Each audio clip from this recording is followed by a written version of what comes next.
আমি যেখানে যেতাম শ্বশুর আব্বাই সেখানে যেত। আমি রান্নাঘরে রান্না করতে গেলে সেখানেও শ্বশুর আব্বা চলে আসত।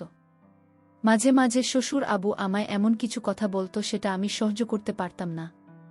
শ্বশুর আব্বা আমায় সব সময় বলতো, আমি যদি আমার ছেলেকে না বলতাম তাহলে সে তোমাকে বিয়ে করত না।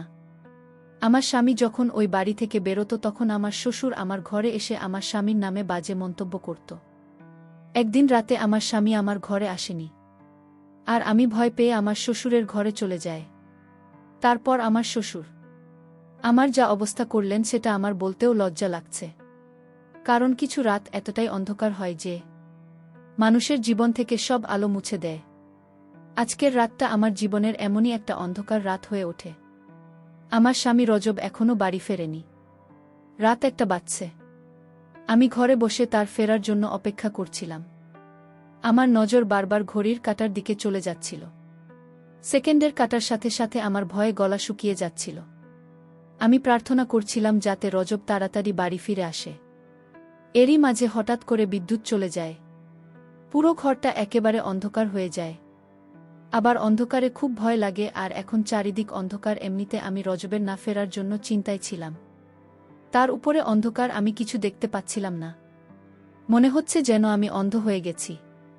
আমি কোনো রকমে জিনিসপত্রকে নিজের ঘরের দিকে যাচ্ছিলাম।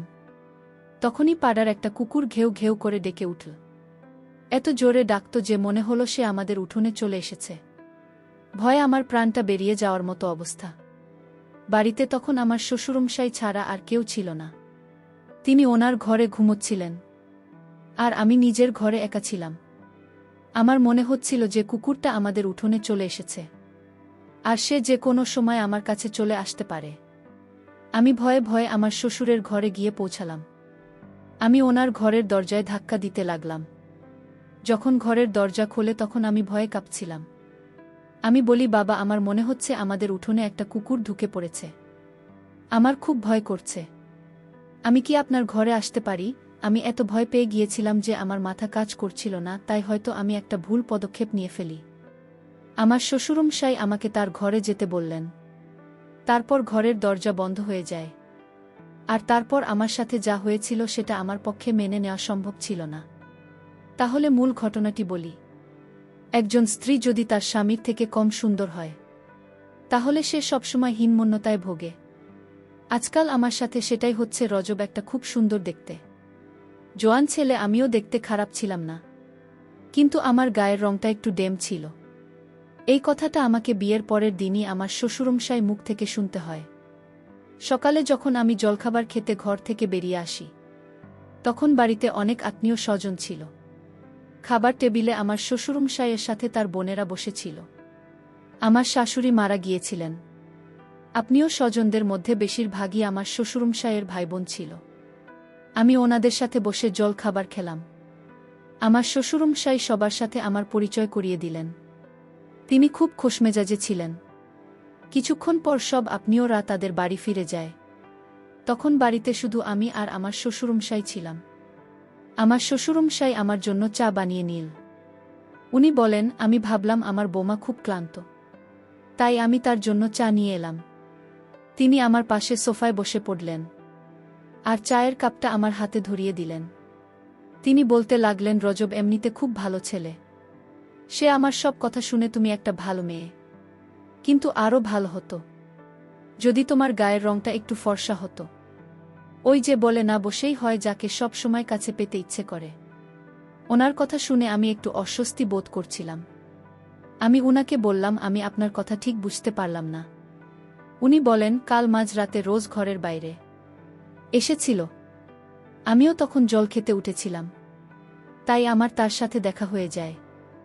সে আমাকে বলে, বাবা, তুমি তার মধ্যে কি এমন দেখেছিলে? তুমি তো জানতে যে আমার সুন্দরী মেয়ে পছন্দ। তুমি অন্তত আমার পছন্দের মানটা রাখতে পারতে। এইসব কথা শুনে আমার মনটা খুব খারাপ হয়ে যায়। তবে রজব কাল রাতে আমার সাথে কোনো খারাপ ব্যবহার করেনি। সে এমন কোনো কথা বলেনি। সে বরং আমার প্রশংসা করেছিল। তবে হ্যাঁ, আমার মনে আছে যে রজব রাত 2টা-3টা নাগাদ একবার ঘরের বাইরে বেরিয়েছিল। কিছুক্ষণ পর আবার ফিরে এসেছিল। আমি হাঁ করে শ্বশুরমশাইয়ের মুখের দিকে তাকিয়ে রইলাম। তিনি আমাকে বললেন, আমি বুঝতে পারছি তোমার এই কথাগুলো শুনতে ভাল লাগছে না। আমি কাল রজবকে খুব বকেছি আর বলেছি সে যেন ভুলেও তোমাকে এসব কথা না বলে। সে তোমাকে এরকম কোনো কথা বলেনি তো? আমি মাথা নেড়ে বললাম, না, এই কথাটা আমার বিশ্বাস করতে কষ্ট হচ্ছিল, কারণ কাল রাতে রজব আমার সাথে খুব ভালো ব্যবহার করেছিল। শ্বশুরমশাই এর পরের কথাগুলো আমাকে আরও অবাক করে দেয়। তিনি বলেন, আমি ওকে বারবার বারণ করেছি সে যেন তোমার মনে কষ্ট না দেয়।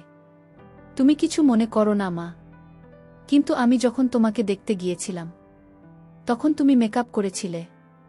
তখন তোমাকে দেখে আমার ফর্সা মনে হয়েছিল, কিন্তু তোমার আসল রংটা তো পরে দেখলাম। ওনার কথা শুনে আমি চুপ করে গেলাম।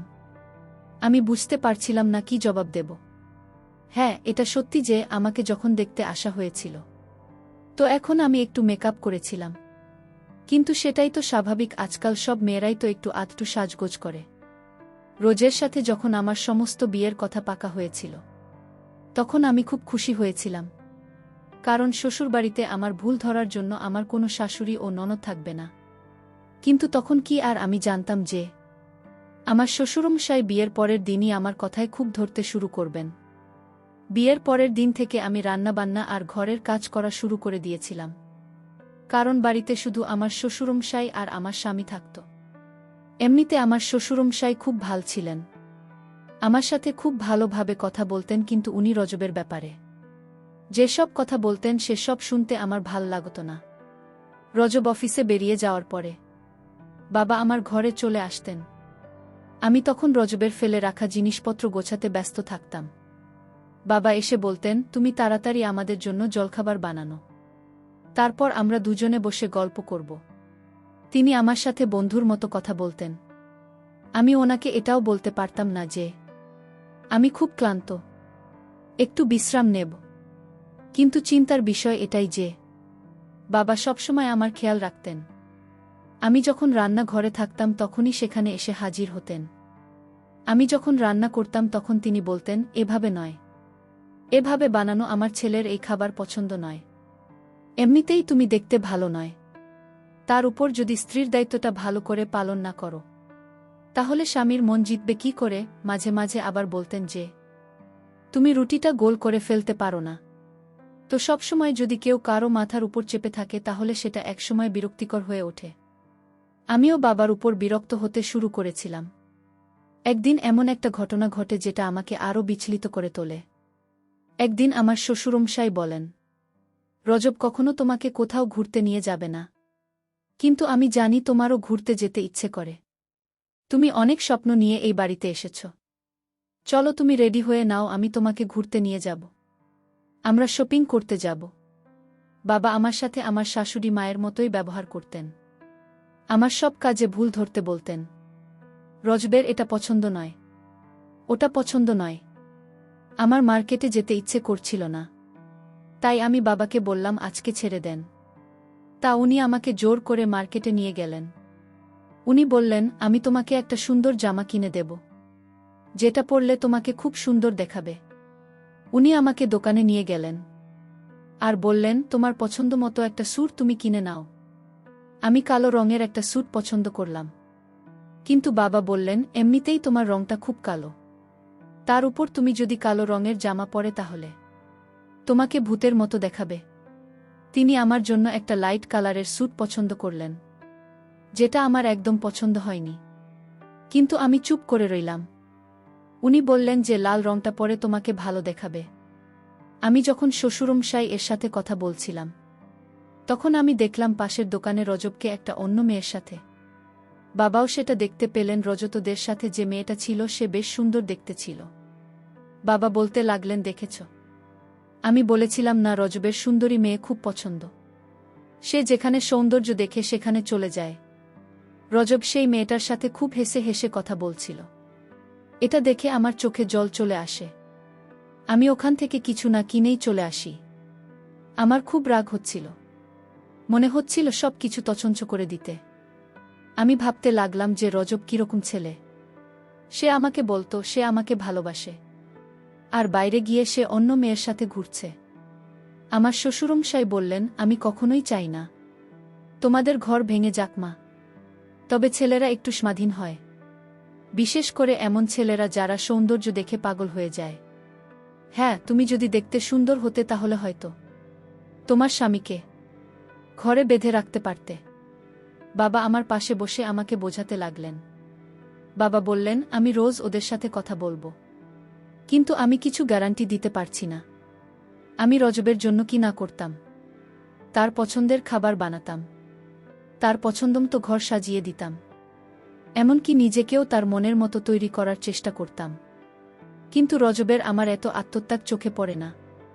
রাতে যখন রজব বাড়ি ফিরে আসে, তখন আমি আমার ঘরে বসে কাজ করছিলাম। রজব আমাকে জিজ্ঞেস করে, তোমার কি হয়েছে, শরীর ঠিক আছে তো? আমার তো ইচ্ছে করছিল এখনই বলে দিতে যে আমি তোমার আসল রূপটা ধরে ফেলেছি, কিন্তু বাবা আমাকে অনেকবার বারণ করেছিলেন। বলেছিলেন, এটা করলে আমার ঘর ভেঙে যেতে পারে। যদি জানতে পারে যে তুমি জেনে গেছ তার অন্য মেয়ের সাথে প্রেম আছে, তাহলে তার মন থেকে সব ভয় দূর হয়ে যাবে। আমি রোজ ওকে বলি যে আমার মাথা ব্যথা করছে। রজব বলে, চল, আমি তোমাকে ডাক্তারের কাছে নিয়ে যাচ্ছি। এমনিতেই তোমার গায়ের রং কালো, তার উপর কেঁদে কেঁদে নিজের যে অবস্থা করেছ, তোমাকে একেবারে ভূতের মতো দেখাচ্ছে। কথাটা শুনে আমার খুব অভিমান হয়। আমি বলি, আমি যখন এতই খারাপ তখন আমাকে বিয়ে করলে কেন? আমার কথা শুনে রজব আমার দিকে তাকিয়ে থাকে।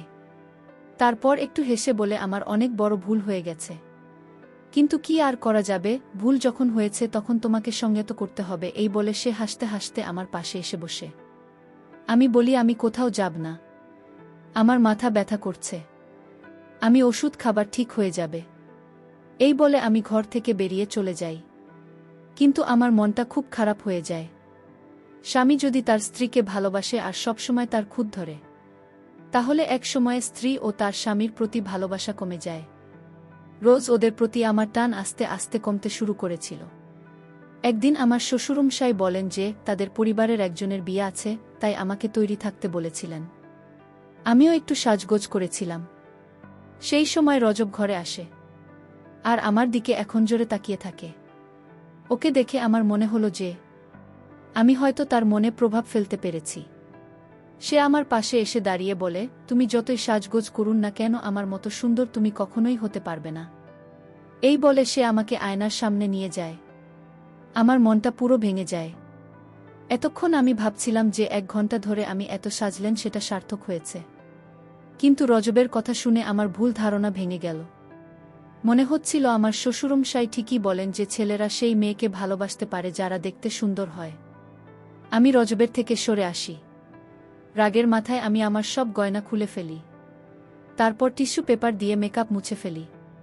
এটা দেখে রজব একটু গম্ভীর হয়ে যায় আর বলে, রজনী, তুমি এটা কি করছো? আমরা এমনিতেই অনেক লেট হয়ে গেছি।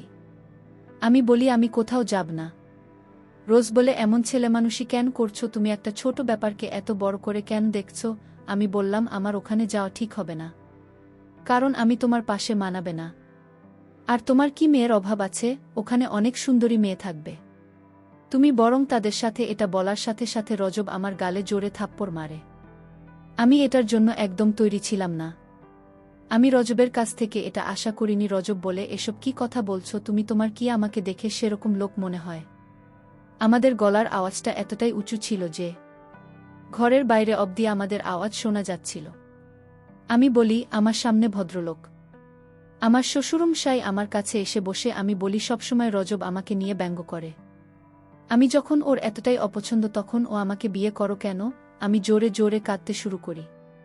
আমার শ্বশুরমশাই আমাকে সান্ত্বনা দিতে থাকে আর বলেন, রজব এরকমই, আমি ওকে বোঝাবো, তুমি চিন্তা করো না। আমি তো চাই যে তোমরা দুজনে সুখের সংসার করো, কিন্তু তার কোনো নমুনা আমি দেখছি না। সুর আব্বা বললেন, এসব বাদ দিয়ে এখন চলো বিয়েবাড়িতে। আমি বিয়েবাড়িতে বাবার কথায় গেলাম। আমার মনে কোন শান্তি নেই।